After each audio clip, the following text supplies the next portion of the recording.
Welcome to Jake's Happy Nostalgia Show, a podcast where nostalgia comes alive. Together, Jake and his friends interview talents varying from actors, directors, writers, producers, composers, puppeteers, and so much more.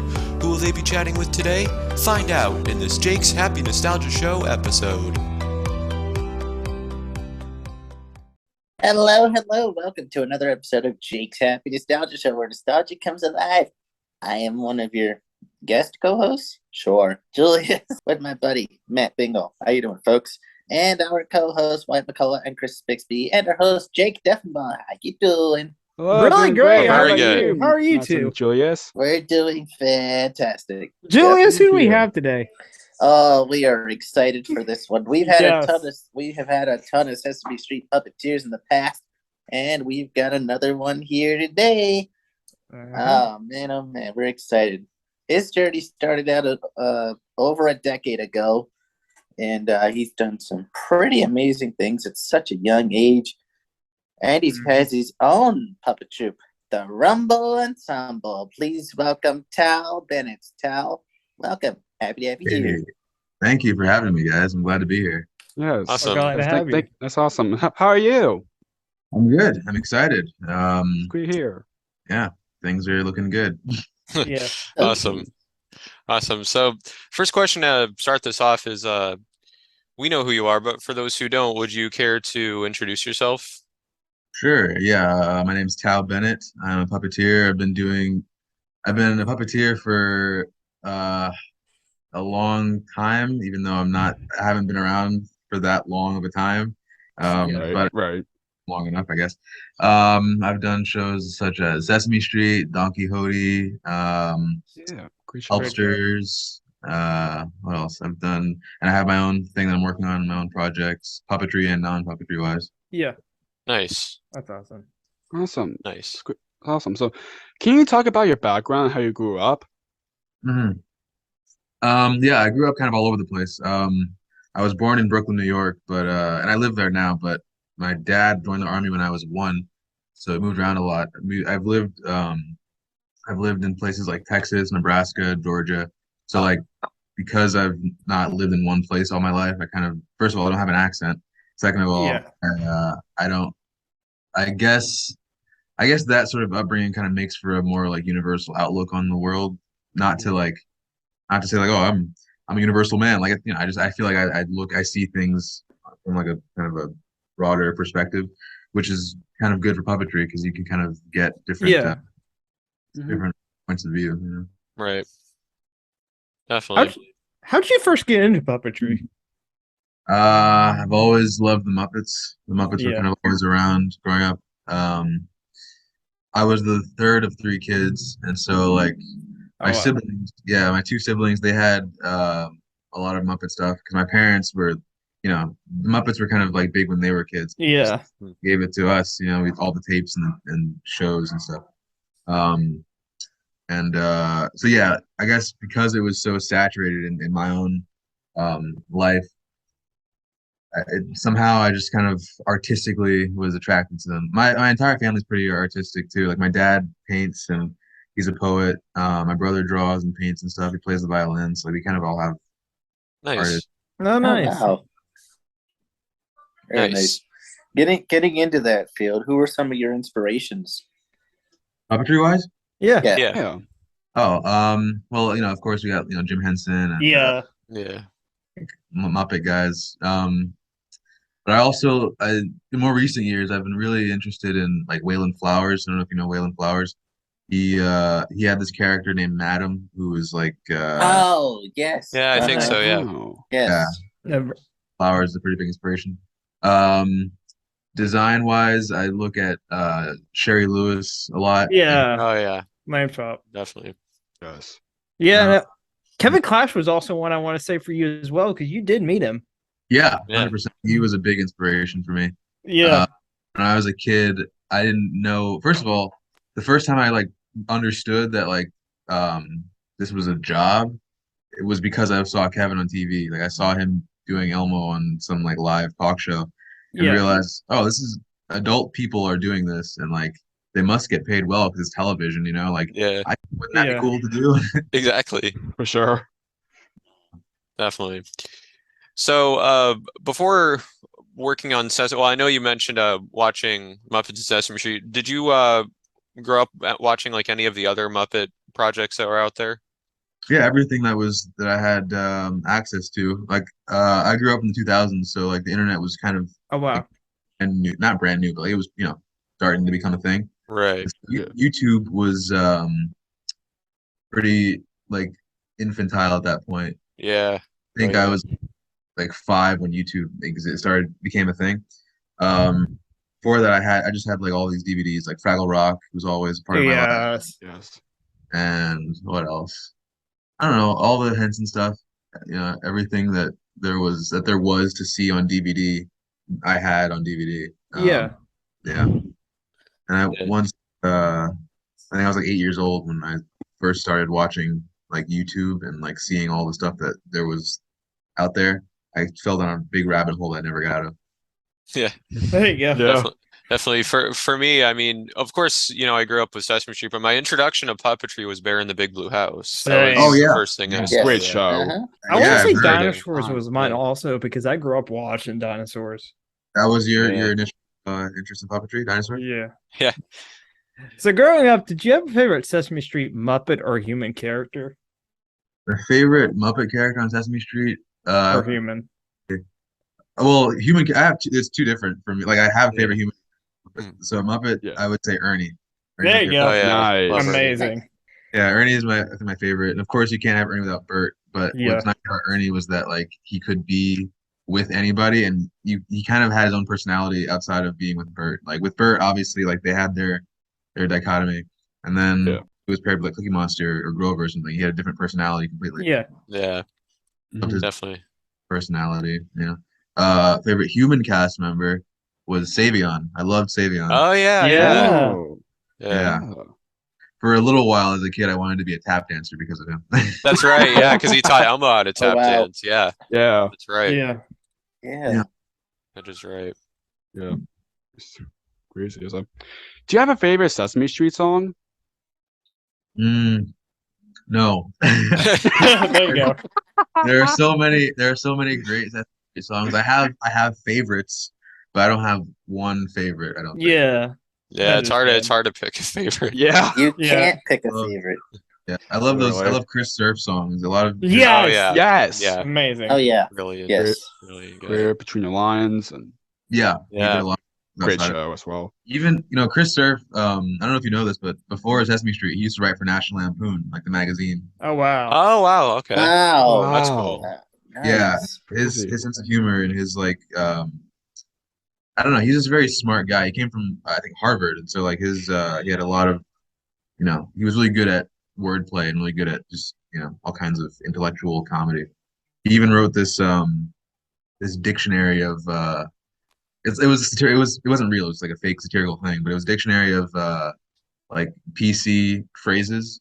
And so like instead of saying like hamburger, you would in the dictionary it said like processed animal carcass, something like that. And like just all these different didactic ways of saying. I love that. That's awesome. Oh my gosh. Oh, that's amazing. Yeah, very funny guy. Yeah, definitely. Yeah. Definitely. Sure.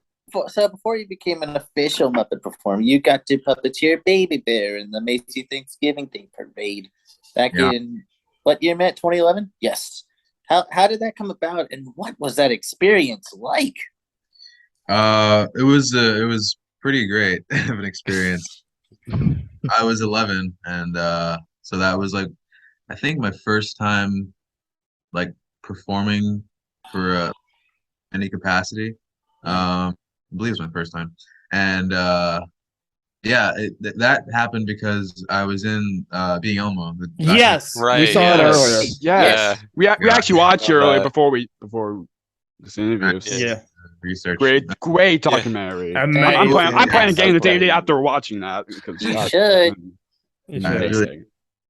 But yeah, so I was in that, and I think after it came out for like a year, they were doing these like Q&As and these like screenings at different theaters, and at a certain point, I had seen the movie 1,000 times because I would go to the Q&As all the time. Right. They would play the movie beforehand, So I saw it a bunch of times, and I got really excited about like the idea of one day I'd love to do the parade because that seems like that was how Kevin got his start.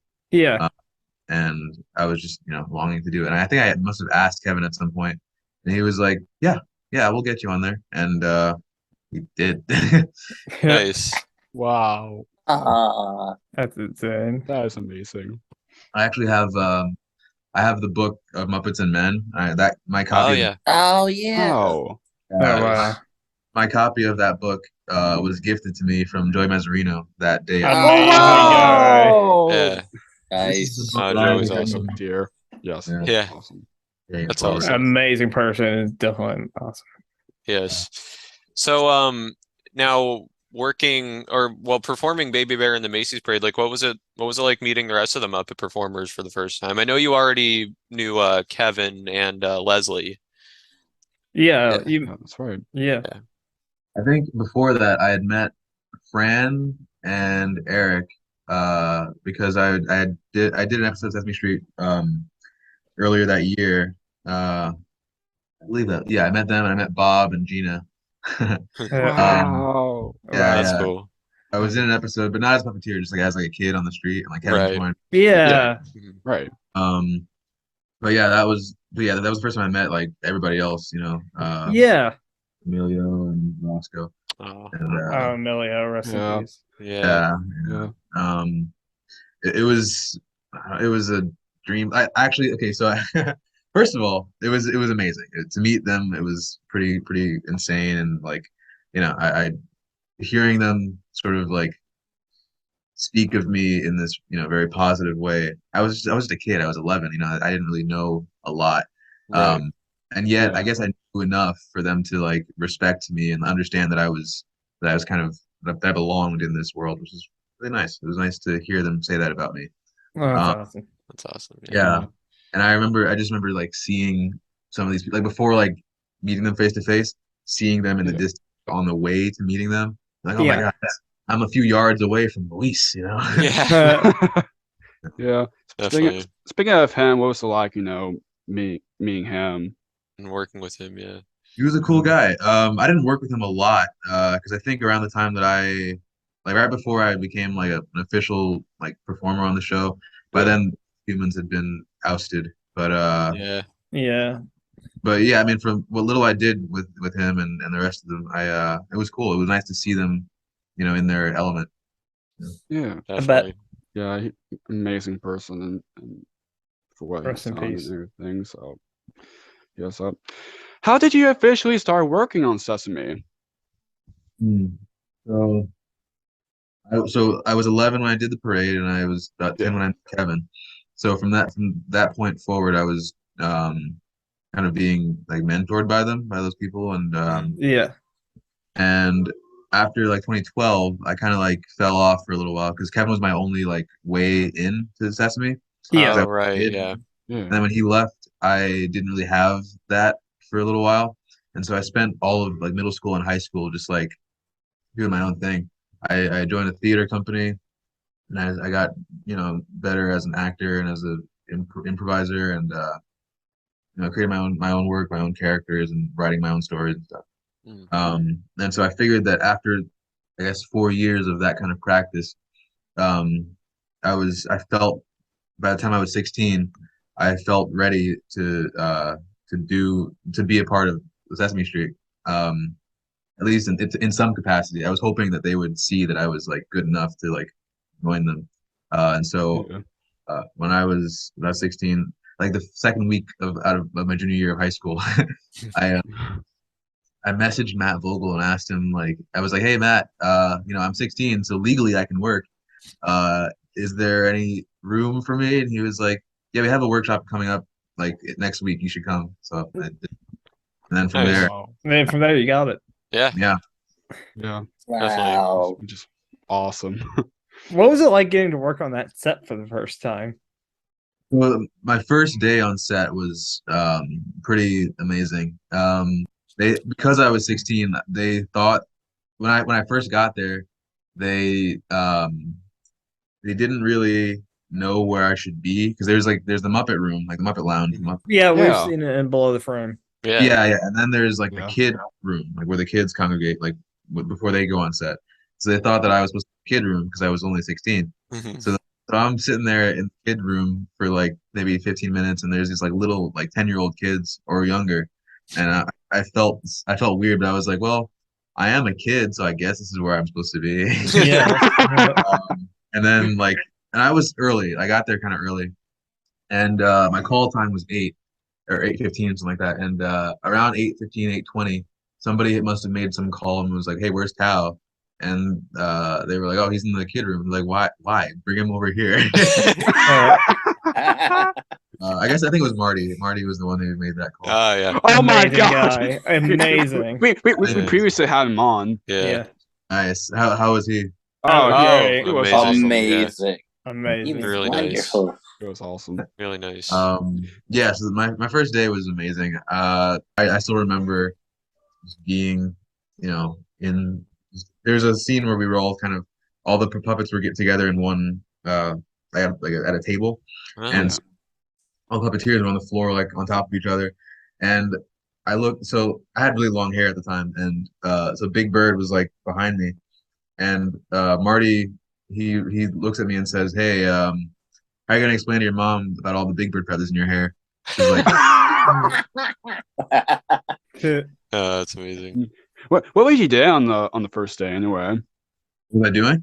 Yeah. Yeah. I was it was a Thanksgiving episode, so Rosita's I think wow, I've seen it. wow. I think I I've think seen I have it. too. yeah, It's it was season 48. That Nice. is Hold an on. incredible Yeah. coincidence. I think I know it. Yeah. Amazing.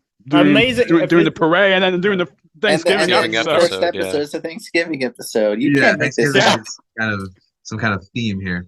Yeah. Yeah. Yeah. Okay, I know which one it is. Amazing song in that episode. I've seen that episode. Amazing. Yeah, what was the song in that one? That doesn't help, Wyatt. It was Leon Bridges. It was the Thanksgiving song.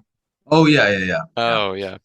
Yeah, it was about Rosita's abuela coming Yeah. to, and so I was doing abuela's left hand as opposed to you normally be the right hand, but Jen Barnhart was left-handed, so I was doing the character's left hand. Oh, okay. That's awesome. Nice. Oh. Really nice. Fun day. It was a good day. Definitely. Sure. I can imagine. Yeah. Yeah. Yeah. So, do you remember in the first role you performed on Sesame as an official Muppeteer? First role. It's sort of hard to say because, I mean, do you mean like a character, or just like first speaking role? Character. Oh, Yeah. Character. so I did. There was this character called Tamir. Yes. Yes. Oh, yes. Yes. Amazing. We know the Yes. current performer. Yeah. Yeah, Bradley, Yeah. You previously Have had you Bradley. interviewed him yet? Yeah. Yes. Yeah, Tamir was my first character on the show, and they approached me about that in 2020, and I did him for a year, and I don't have much to say about him. I mean, unless you ask a question, I can answer the question, but I don't have too on my mind. Yeah. So I'm kind of one thing I did want to bring up is with characters like Tamir and having characters of different races and ethnicities. How important do you think having characters like those on Sesame are to our community? Well, I think representation has always been important, and Yeah. Oh yeah. fabric of the show, baked into the fabric. Anyway, baked into the show, woven into the fabric of it. You get what I'm saying? Yeah. And I think I personally, so with Tamir, to me it felt kind of odd because I'm already, if you didn't notice already, I'm black. Yeah. Right.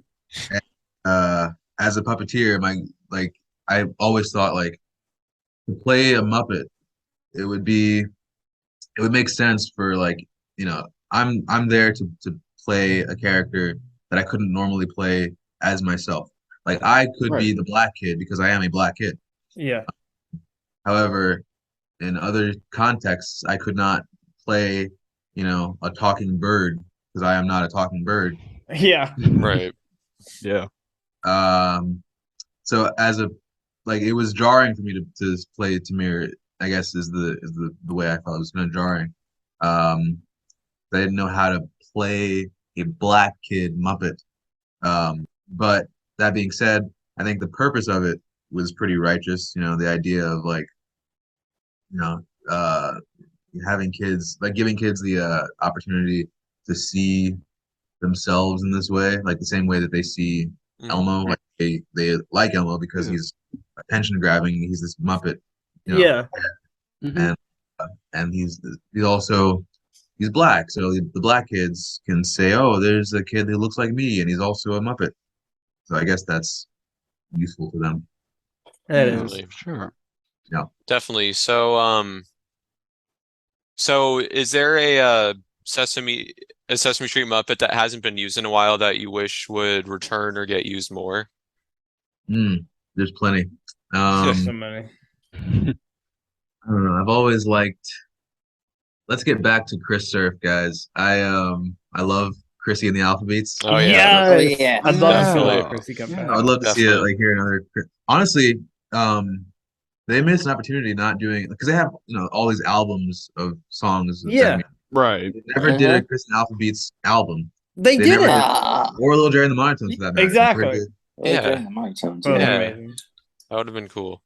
Yeah. I know in the 50th anniversary special they brought back quite a few old or retired characters. Yeah. Sherlock Hemlock. Yeah.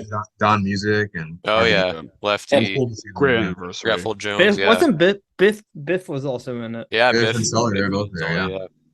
Yeah. I'd love to see them again. More Biff and Sully. I Oh, want to yeah. see like Muppet inserts again. That was kind of the thing. I knew Oh, they were. yes. Yeah. Oh, yeah. Once I got hired, that was already done by the time I came to the picture. But I wish that they would do those again. I want to see Yeah. more specific. Yeah. Muppet Yeah. Yes. Yeah. Definitely. Like That'd be I awesome. want to see more like Grover and Mr. Johnson Yeah. sketches. Yeah. And those were I'd love always to- my favorite. Those I'd were love always to my see it. favorite. I'd They're love to so see funny. it come back for the Those people who would be missed out on that. Oh Yeah, my I'd love to gosh. see Kermit on the show more. Yeah. Like, Yes. Oh, yeah. Yes. you know, Matt Vogel is always on the set. Why not? Yeah. Yeah. Kermit Yeah. And Kermit was there for the 50th anniversary. Yeah. He was. Yeah, I want to see him Good just surprise like for everybody. Yeah. Yeah. And Yeah. going back to an earlier question about your favorite Sesame Muppet is for the reason that I mentioned about, like, you know, the Grover and Mr. Johnson sketches. I think personally for me, Grover is probably my favorite Sesame Muppet. I love Grover. Agreed. Yeah, I have a 6-year-old niece, and whenever she comes over, she watches Sesame Street, and like Oh, she wow. always asks me for Grover. She calls him Grover and the Blue Man. She wants to see. That's funny. Oh my gosh. Makes sense. That's funny. Yeah. Yeah.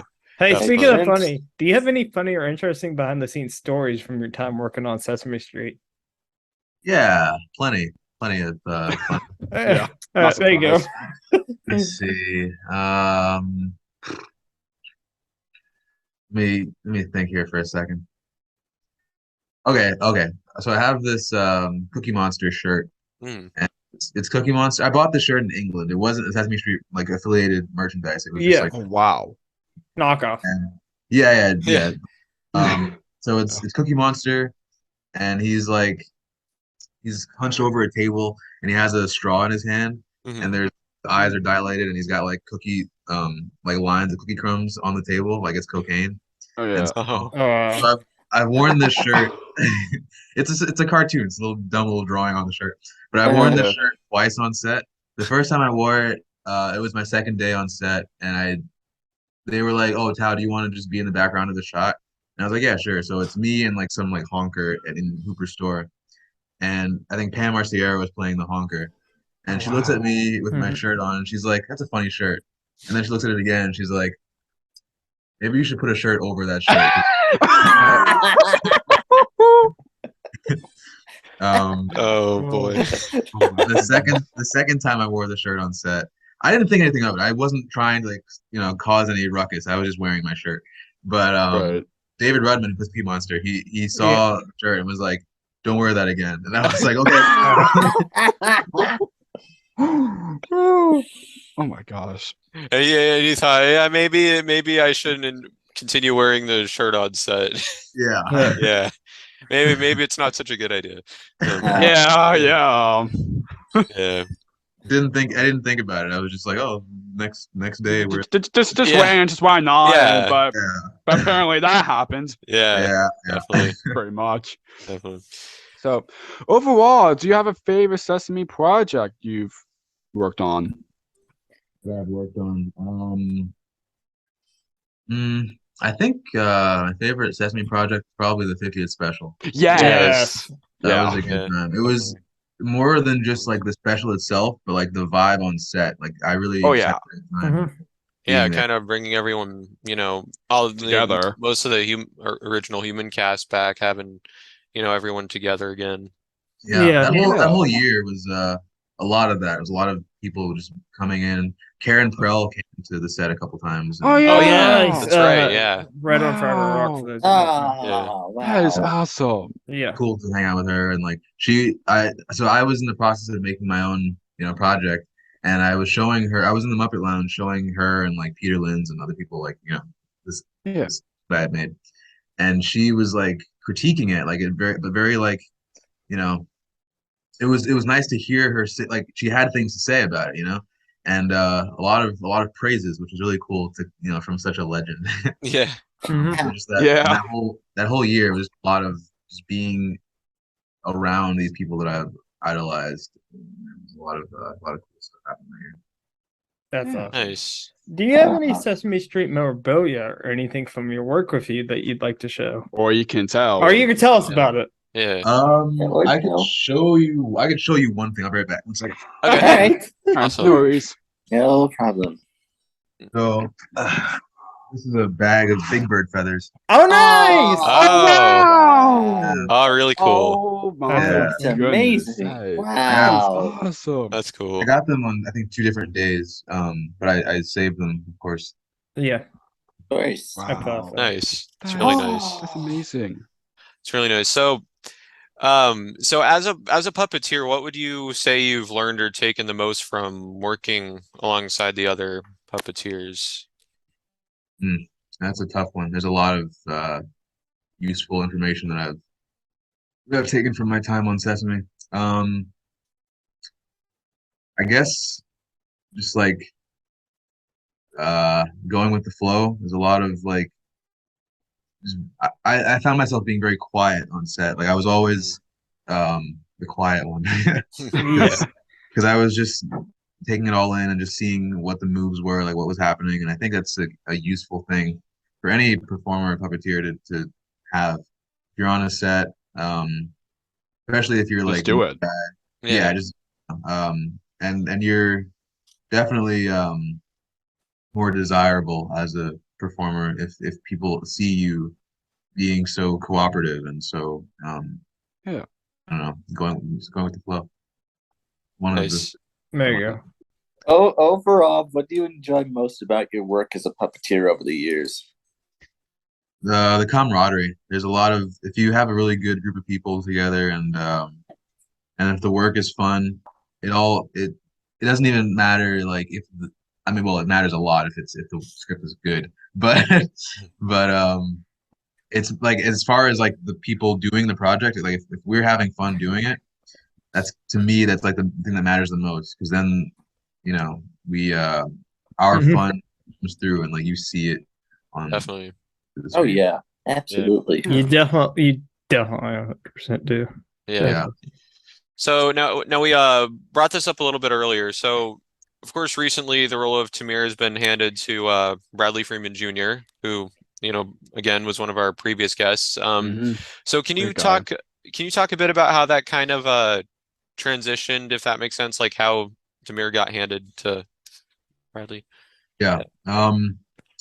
So frankly, I personally didn't really like, not that I didn't like playing Tamir, but I was kind of having a hard time because I think I was talking about earlier about like feeling it was my first character, and the first 4 years of being on Sesame Street, I was doing a lot of like background stuff and a lot of right hands and stuff like that, which I enjoyed. I loved doing that stuff. It was a lot of fun.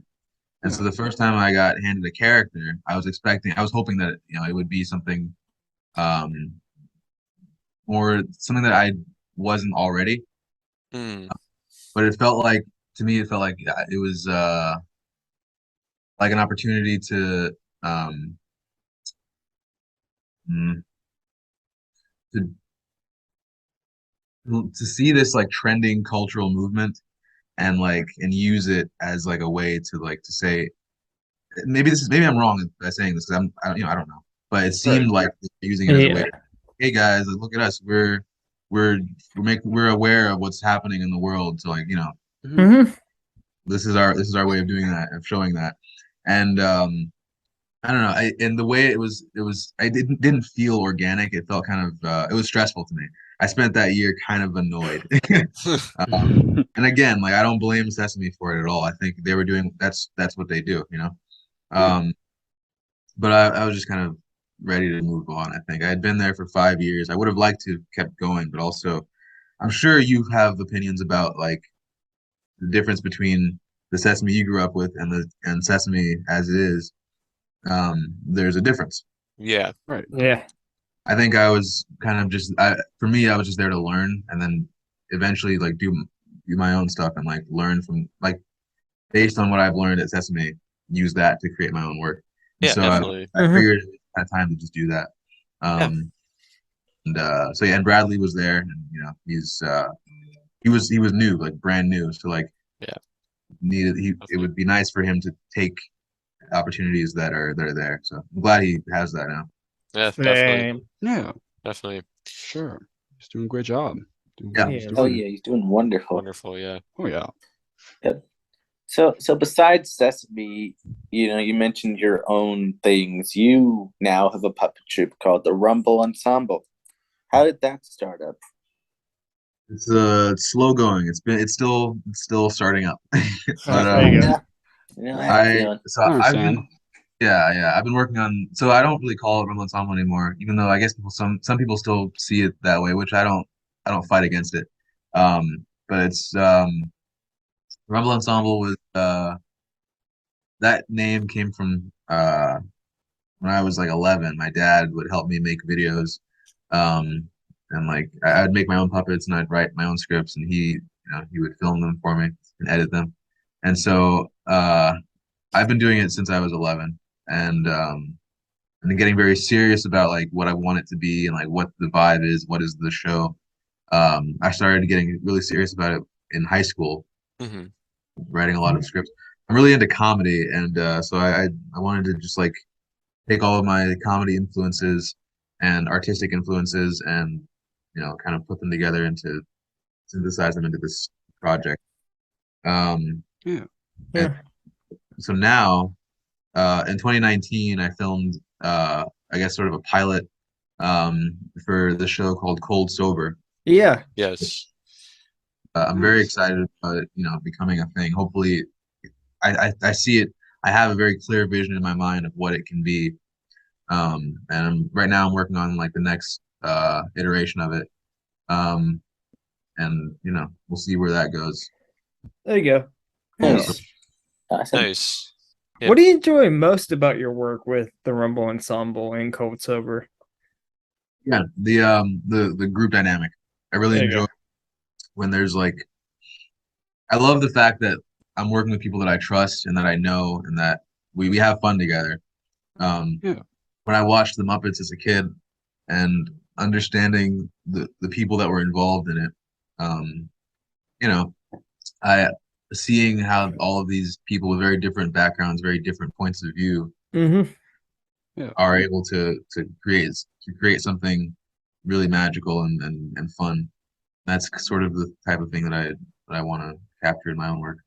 Definitely Awesome. Definitely. So besides the Rumble Ensemble and Cold Sober, can you share any other projects you are working on now? I'm currently doing a lot of stand-up comedy. I've been nice. Really nice. Ooh. Yeah. And having fun doing that. I guess that's sort of the main thing I'm focusing on. Stand-up, since I started doing it, been taking up a lot of my time because I work at a comedy club, and so like I'm Nice. on comedians and writing material, and it's also inspiring me to do more puppet stuff because Hey. the people who know me as a stand-up comic, they didn't know initially that I did puppets, and so when they find that out, they're like, oh my god, that's fascinating. Like and they get excited to see more of the work that I do outside of stand-up. So Yeah. kind of Nice. Great That's here. awesome. Really nice. Yeah. As a puppeteer, what challenges would you say you faced during your career? challenges. There's a hard one for you. Huh? I said that's a hard one for you, probably. Yeah, I don't know. It's the hard thing about puppetry is that it's kind of expensive. Or it can be expensive in the form Yeah. that I do. Yeah. Very I'm very detail oriented in terms of like building this world and like what is it that I'm trying to achieve visually and comedically.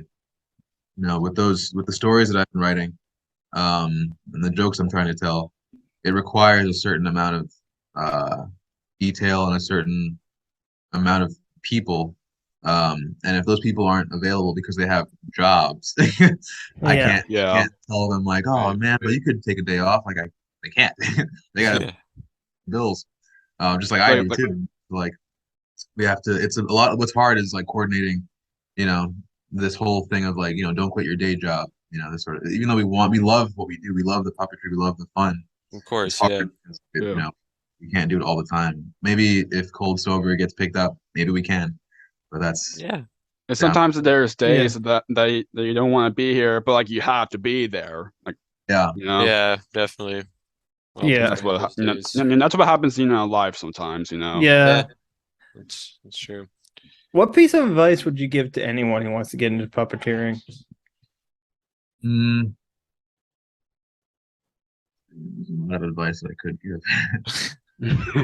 Uh, always do your own work. I think there you go. I spent a And lot do of something what makes you happy. Yeah. Mhm. yeah. Always do what makes you happy. What speaks to you. Everybody is different. Like Just do it. Yeah. Definitely. yeah, my vision is not going to be the same as yours. Even if Yeah. we have very similar senses of humor, very similar, um, outlooks on art in general. Like that, you have your own experiences in life, and so do I have my own. Yeah. Yeah. Exactly. Exactly. Which is awesome. Those life experiences inform the work you do. So like, it's always important to do your own work and share what is going on in your mind and in your soul. What would you like to say to the fans and supporters of your work and of Sesame, really? Thanks. Thanks for supporting. Thanks for keeping an eye out. There's a lot more to come. We're of my own work. I have a lot of plans, and I'm looking forward to seeing these things materialize. Fans of Sesame, yeah, keep being fans of Sesame because that's the whole point. People, Exactly. it's done. It's for the people. Yep. Yeah. It's still Sure. going on, which is amazing. Yep. For Definitely. 50 years, still going strong. Yeah. That's 53 what it's years. all Yeah. That's what Sesame's all about. You Yep. know. It's for the people. Yep. So if people would like to contact you, where can people find you? Well, there's a Cold Sober Instagram page. Just Cold Social on Instagram. And there's also a Cold Sober YouTube channel that you could check out our work. Yeah. But yeah, mostly just through Cold Sober is the main way to. And if you happen to be in the city, you might end up seeing me do stand up somewhere. Yeah. There you Definitely. go. That'd be awesome. There you go. There's a future trip. We just come out and see you stand up, all four of us. That'd be awesome. Yeah. So, of course, this podcast is called Jake's Happy Nostalgia Show. When you think of nostalgia, what do you think of, or how would you define the word nostalgia? Reminiscing of the past, thinking about it in a very fond way, thinking about the past fondly. And I think of my past very fondly. And I think of the future as a reflection of the things that I did in the past that I would like to improve on. I'm just rambling at this point. That's Yeah, fine. it's No worries. That's completely No fine. worries. Yeah, and the Code Sober YouTube channel and Instagram would be in the description down below, so people can Yeah. So people can Right. check it Check out. 'em out. follow. Thank you so much. It's been an absolute blast. Yes. Yeah, thanks for having me, guys. Yes, thank you so much Yeah. for being Yes. part of the show, and keep up the great work. I'm glad that for us, knowing the work of what you've done. Yeah. And Yeah. keep up the great Yes. work, and can't we see what's next for you? What's next in Thank store? you. Especially with Yeah. cold sober. Sure. Yeah, definitely. Oh yeah. Definitely. And Sure. to all of our viewers and listeners, that brings another episode of Jake's Happy Nostalgia Show to a close. Thanks again, Tau, for being on the show. It's been an absolute blast talking to you Yes. and hearing your Yeah. stories about puppetry sure. and, cold sober, all that good stuff. So until Yes. next time, everyone, remember that you are worth it and to always stay You're nostalgic. You're worth it. worth Stay it. nostalgic. Take care. You're worth it. Bye. Stay Bye. nostalgic. Bye, everyone. See you next time on another episode of Jake's Happy Nostalgia Show, where nostalgia comes alive. Be sure to follow us on social media and stream us wherever you find your favorite podcasts. And as always, remember that you are worth it and to always stay nostalgic. Bye-bye.